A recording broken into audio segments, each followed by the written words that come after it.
Assalamu alaikum, bienvenue sur ce 10e épisode sur la biographie de notre noble prophète alayhi salatu wassalam. Après la victoire éclatante des musulmans lors de la bataille de Badr, le prophète alayhi salatu wassalam, accompagné de ses compagnons, sont retournés à Médine, où ils furent accueillis par la population avec une grande joie et un grand soulagement. La nouvelle de cette victoire musulmane se répandit dans toute la péninsule arabique. Elle parvint même jusqu'au roi chrétien le Négus en Abyssinie. En apprenant la nouvelle, le roi Négus convoqua Ja'far ibn Abi Talib. Lorsqu'il arriva, le roi lui dit « Je vous apporte des nouvelles qui vous réjouiront. J'ai reçu des informations de votre terre indiquant qu'Allah a accordé la victoire à son prophète, a anéanti ses ennemis et a capturé et tué plusieurs de leurs chefs. » Le roi donna à Ja'far les détails de la victoire. Ja'far fut étonné de voir le roi assis directement sur le sol, sans tapis ni coussin. Il lui demanda « Pourquoi es-tu assis par terre, sans aucune décoration ni aucun confort ?» Le roi répondit « Nous trouvons dans les Écritures révélées à Jésus, fils de Marie, alayhi salatu wassalam, que c'est un devoir pour les serviteurs d'Allah de s'humilier devant lui en signe de reconnaissance et de gratitude lorsqu'il leur accorde une bénédiction ou un bienfait. » Le roi expliqua qu'en signe de reconnaissance pour la victoire d'Allah, il avait choisi de s'asseoir humblement sur le sol. La nouvelle de la défaite parvint également à la Mecque, où elle provoqua un choc immense. Les femmes de Quraysh ont ressenti une douleur atroce. Elles ont réagi en se coupant les cheveux en signe de deuil et en se déchirant les vêtements. Quraysh envoya des émissaires à Médine pour négocier la libération des prisonniers. Finalement, chaque prisonnier fut libéré après avoir payé une rançon. Parmi les prisonniers, il y avait Al-As ibn Rabi', le mari de Zaynab, la fille du prophète alayhi salatu wassalam. Al-As a été capturé pendant la bataille et il était connu comme étant un homme d'une grande intégrité. Et il était également riche et respecté pour son honnêteté dans les affaires. Une qualité qui lui a valu d'être choisi par Khadija, la mère de Zaynab, pour épouser sa fille. Quand Quraysh lui proposa de divorcer Zaynab en échange de son mariage avec une femme de Quraysh, il refusa en disant « Par Allah, je ne divorcerai pas de ma femme.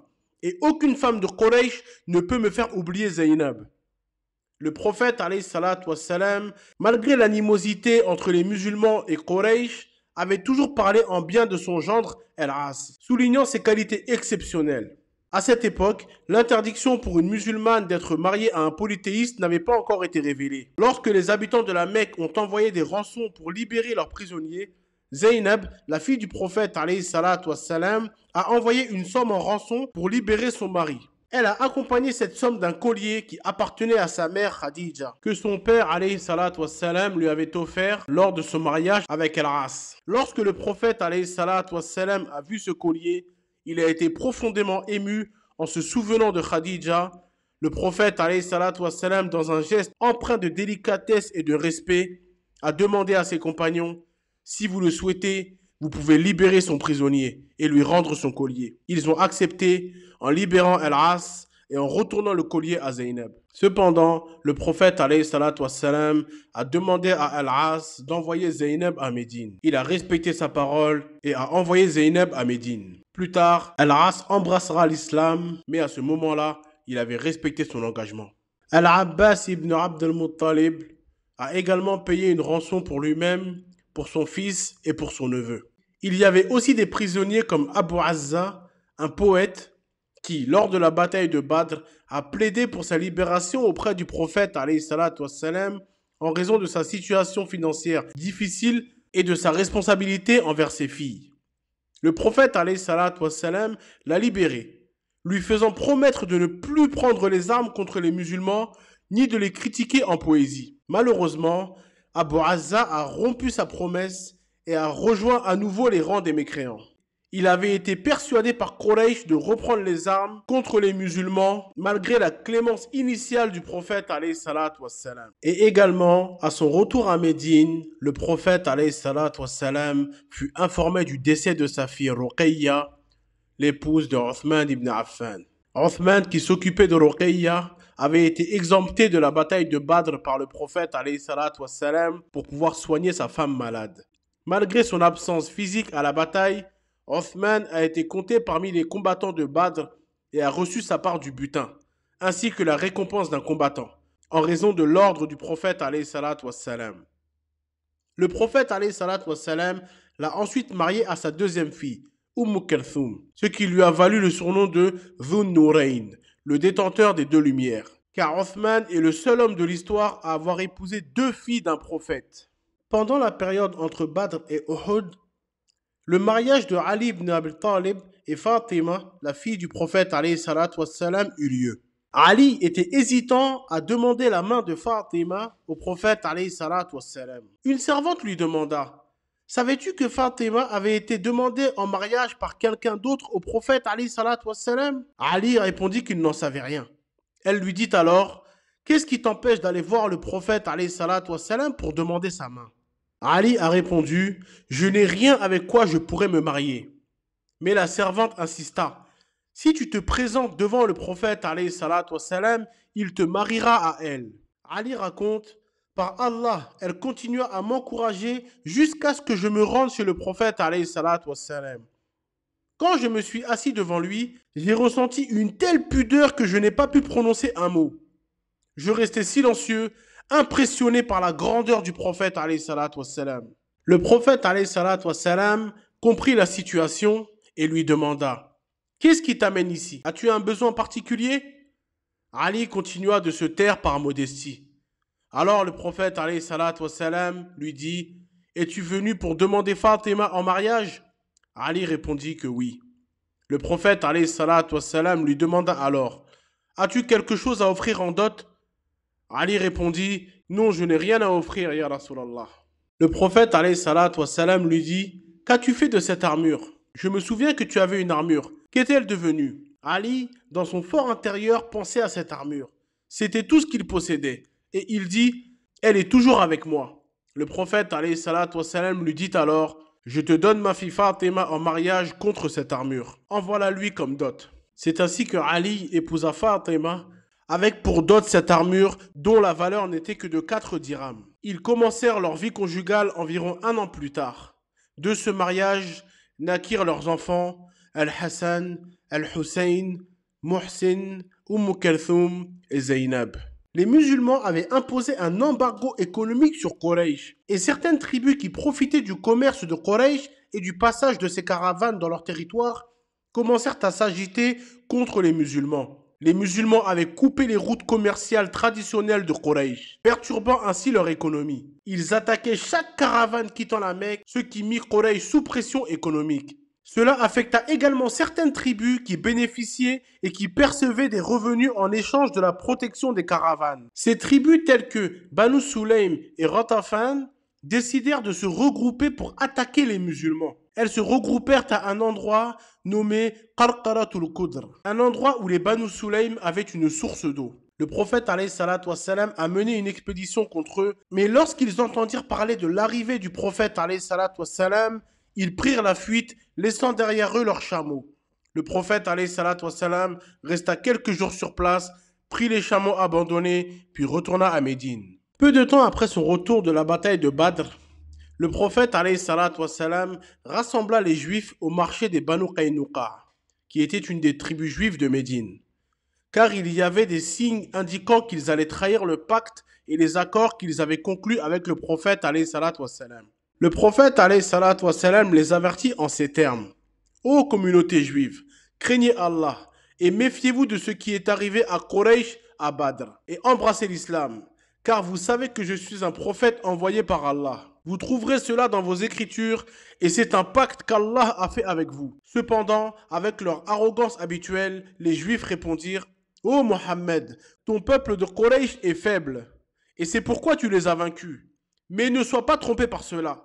Si tu nous combats, tu verras que nous sommes des hommes de guerre et non comme les Quraysh que tu as affrontés. Ces propos furent la cause de la révélation des versets dans Surat Ali Imran où Allah Azza wa Jal nous dit: قل للذين كفروا ستغلبون وتحشرون إلى جهنم وبئس المهاد قد كان لكم آية في فئتين التقتا فئة تقاتل في سبيل الله وأخرى كافرة يرونهم مثليهم رأي العين. Ce qui veut dire: Dis à ceux qui ne croient pas, vous serez vaincus et rassemblés en enfer.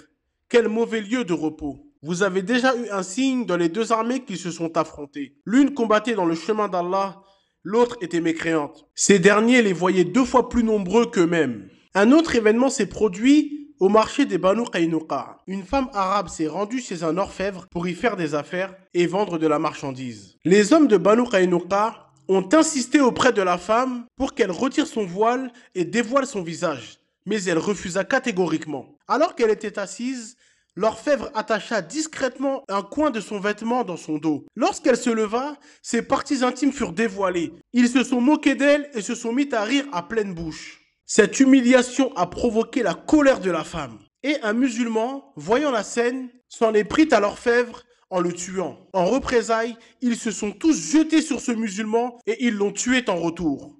Lorsque la nouvelle est parvenue au prophète alayhi salatu wassalam, il enfila son armure et appela ses compagnons et mobilisa son armée pour défendre l'honneur de cette femme. Le prophète alayhi salatu wassalam assiégea les Banu Qaynuqa pendant 15 jours pour leur trahison. Et Allah fit descendre la terreur dans leur cœur, les forçant à se rendre et à accepter le jugement du prophète alayhi salatu wassalam. Selon ce jugement, tous les hommes furent condamnés à mort.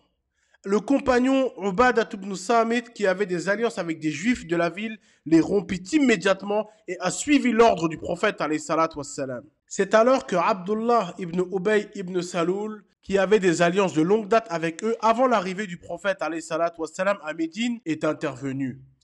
Il se présenta devant le prophète alayhi salatu wassalam alors que celui-ci avait déjà décidé de leur sort. Abdullah ibn Ubay dit: « Ô Mohammed, fais preuve de bonté envers mes alliés. Ils sont mes alliés et il y a entre nous des pactes et des engagements. » Mais le prophète alayhi salatu wassalam détourna son regard, refusant de répondre à sa demande. Abdullah ibn Ubay insista à nouveau, mais le prophète alayhi salatu wassalam continua de l'ignorer. C'est ainsi que Abdullah ibn Ubay a tiré le vêtement du prophète alayhi salatu wassalam pour le retenir. Le visage du prophète alayhi salatu wassalam se couvrit d'une expression de colère intense. Il lui dit: « Lâche-moi, malheur à toi !» Mais Abdullah ibn Ubay répondit: « Par Allah, je ne te lâcherai pas tant que tu n'auras pas fait preuve de bonté envers mes alliés. Ils sont 400 hommes sans armure et 300 hommes en armure. Tu voudrais tous les exterminer en une seule journée? Je crains ce qui pourrait arriver demain si tu fais cela. » Le prophète, alayhi salatu wassalam, bien que contrarié, lui dit: « Qu'est-ce que tu veux ?» Abdullah ibn Ubay répondit: « Laisse-les-moi. » Le prophète, alayhi salatu wassalam, finit par accepter, mais en les exilant de la ville de Médine, en laissant derrière eux tous leurs biens. Un autre événement s'est déroulé avec un juif de Médine du nom de Ka'b ibn al-Ashraf. Ka'b était un poète et un farouche ennemi du prophète alayhi salatu wassalam. Il incitait les gens de Quraysh contre les musulmans à travers ses poèmes. Lorsqu'il arriva à Médine, le prophète alayhi salatu wassalam trouva une ville aux habitants hétérogènes. Des musulmans qui répondaient à son appel, des polythéistes qui adoraient des idoles et des juifs qui étaient détenteurs des forteresses et des majeures ressources de la ville. Certains musulmans avaient des parents polythéistes et certains juifs étaient alliés aux tribus idolâtres des Haus et des Khazraj. Cependant, les juifs et les polythéistes commencèrent à nuire au prophète alayhi salatu wassalam et à ses compagnons par leurs paroles blessantes et leurs poèmes satiriques. Ils se limitaient principalement à des attaques verbales sans violence physique directe. Allah ordonna au prophète alayhi salatu wassalam et aux musulmans de faire preuve de patience face à ces provocations et de leur pardonner dans un premier temps. Ce qu'ils firent. Voyant que Ka'b ibn al-Ashraf ne cessait de nuire au prophète alayhi salatu wassalam et aux musulmans malgré les avertissements, le prophète alayhi salatu wassalam ordonna à Sa'd ibn Mu'adh d'envoyer un groupe pour le capturer ou d'en finir avec lui.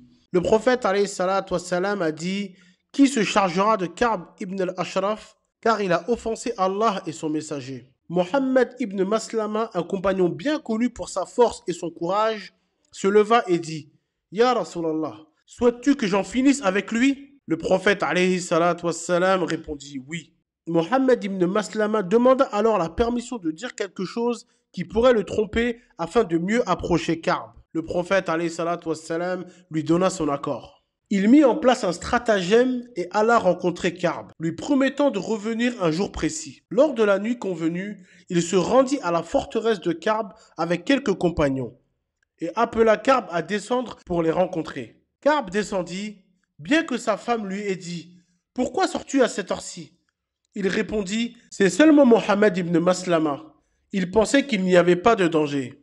Mohammed ibn Maslama dit à ses compagnons « Lorsque Ka'b arrivera, je tiendrai sa tête et vous finissez-en avec lui. » Quand Ka'b arriva, il s'était parfumé et sentait une très bonne odeur. Mohammed ibn Maslama dit alors « Je n'ai jamais senti un parfum aussi agréable que celui-ci. Puis-je sentir tes cheveux ?» Ka'b accepta et Mohammed ibn Maslama lui prit la tête pour sentir ses cheveux. Après un moment, il lui demanda encore « Puis-je sentir tes cheveux à nouveau ?» Ka'b accepta à nouveau. C'est alors que Mohammed ibn Maslama serra fortement sa tête et dit à ses compagnons « Frappez-le ». Ensuite, ils se rendirent auprès du prophète alayhi salatu wassalam, pour l'informer de la mission accomplie. Abu Sufyan, après être retourné à la Mecque suite à la bataille de Badr, s'était juré qu'il vengerait la défaite de Quraysh contre Mohammed et ses compagnons. Déterminé à tenir son engagement, il se mit en route avec 200 cavaliers de Quraysh pour attaquer Médine. Arrivé aux portes de Médine, il s'installa chez un homme juif qu'il connaissait. Ensuite, Abu Sufyan et ses hommes se sont faufilés jusqu'à Médine où ils attaquèrent des compagnons du prophète alayhi salatu wassalam, en tuant 2 parmi eux et en brûlant des palmiers. Après cela, Abu Sufyan et ses hommes ont pris le chemin pour retourner à la Mecque. Lorsque les musulmans apprirent la nouvelle, ils les poursuivirent mais ne purent les rattraper. En chemin, ils ont récupéré des sacs de farine d'orge que l'on appelle as-sawiq, que les Qurayshites avaient jetés pour se délester et faciliter leur fuite. Cet événement est ainsi connu sous le nom de l'expédition de Sawiq en raison de la farine abandonnée par les Qurayshites. Un mois après l'expédition du Sawiq, le prophète alayhi salatu wassalam entreprit une expédition dans la région du Najd envers 2 tribus, car la nouvelle lui était parvenue qu'elles avaient planifié d'attaquer la ville de Médine. Le prophète alayhi salatu wassalam prit la route avec son armée de 450 soldats. En voyant les musulmans arriver, les tribus se sont enfuies dans les hauteurs des montagnes. Lors de cette expédition, une pluie abondante s'est abattue sur l'armée du prophète alayhi salatu wassalam en trempant leurs vêtements. Dans cet incident, le prophète alayhi salatu wassalam avait suspendu ses vêtements mouillés sur un arbre pour les faire sécher, tandis que les musulmans s'étaient dispersés pour se reposer. Les tribus virent là une opportunité et envoyèrent un homme courageux parmi eux et lui dirent « C'est ta chance, va tuer Mohammed ». Cet homme prit une épée bien aiguisée, s'approcha du prophète alayhi salatu wassalam qui était assoupi sous un arbre, leva l'épée au-dessus de lui et dit « Qui te protégera de moi aujourd'hui, ô Mohammed ?» Le prophète alayhi salatu wassalam répondit « Allah, Allah me protège de toi ». C'est alors que l'ange Gabriel poussa cet homme sur sa poitrine, le faisant tomber et faisant tomber l'épée de sa main. Le prophète alayhi salatu wassalam ramassa l'épée, la plaça sur la tête de l'homme et lui demanda « Qui te protégera de moi maintenant ?» L'homme répondit « Personne ». Et il déclara aussitôt « Ashhadu an la ilaha illallah wa ashhadu anna Muhammadan Rasulullah » Par Allah, je ne rassemblerai plus jamais de troupes contre toi et je ne me battrai plus jamais contre toi. Le prophète alayhi salatu wassalam lui rendit son épée et l'homme retourna auprès de ses compagnons. Ils lui demandèrent ce qui s'était passé. Il répondit « J'ai vu un homme grand qui m'a poussé à la poitrine et je suis tombé sur le dos. J'ai su que c'était un ange et j'ai témoigné qu'il n'y a de divinité digne d'adoration qu'Allah et que Mohammed est son messager. » Les 2 tribus se sont alors enfuies et aucun combat n'a eu lieu. Après cela, le prophète alayhi salatu wassalam entreprit une autre expédition sur une route commerciale entre la Mecque et la Syrie, et dans celle-ci, aucun combat n'a eu lieu également. Puis il y a eu une dernière expédition avant la bataille de Uhud, où les Qurayshites tentèrent de trouver un nouvel itinéraire commercial en passant par le Najd, car la route vers la Syrie était devenue impraticable à cause du blocus des musulmans. Abu Sufyan partit avec une caravane principalement composée de marchandises en argent. Le prophète envoya Zayd ibn Haritha qui intercepta la caravane à Qard, une source dans la région du Najd. Les Qurayshites se sont enfuis, laissant la caravane comme butin pour les musulmans. Quraysh chercha désespérément à trouver de nouvelles routes commerciales, mais les musulmans avaient réussi à instaurer un blocus économique serré sur eux. Cette situation mit une pression intense sur l'économie de Quraysh, qui subissait déjà les conséquences de la bataille de Badr. La nécessité de réagir face à ce blocus économique et à la perte de leur prestige était l'une des principales raisons qui menèrent à la bataille de Uhud.